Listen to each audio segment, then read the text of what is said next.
Loved what you did with the 25 decisions that transformed the Browns. You kind of looked at it in a wide scope and where the Browns are now.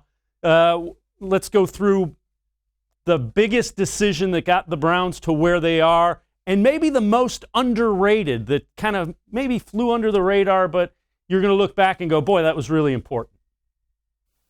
Well, I think the biggest is the Beckham trade, and it's because I think, picking Baker-Mayfield obviously was number one on my list, but other teams would have picked Baker-Mayfield.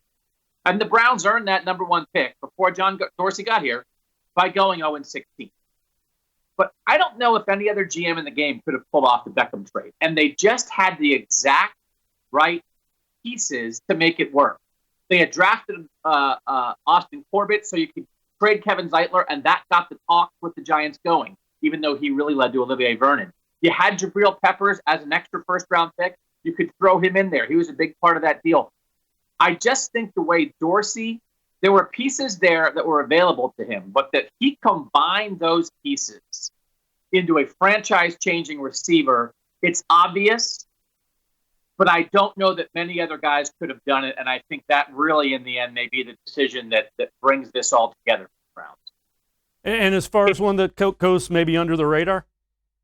And again, everybody kind of knows this. It's a lot of the Sashi Brown moves, but there's the one move that stands out to me. It's the second part of the Wentz trade down, and that's the trade down out of the 12 spot where they could have taken Deshaun-Watson.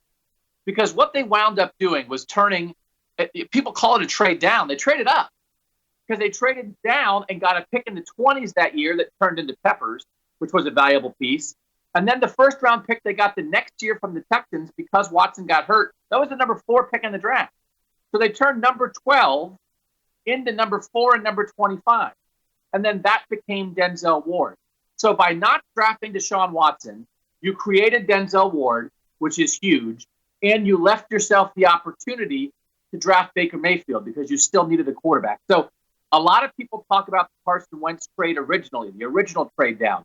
But the thing that makes that trade at all palatable, and a lot of people hate it, and they didn't do a good job drafting after, but it's the second trade down to pass on Malik Hooker and Deshaun Watson at that 12th spot, and the result is Peppers, who turns into Beckham partially, Ward, and the chance to draft Mayfield.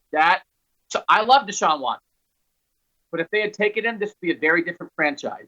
That changed this team.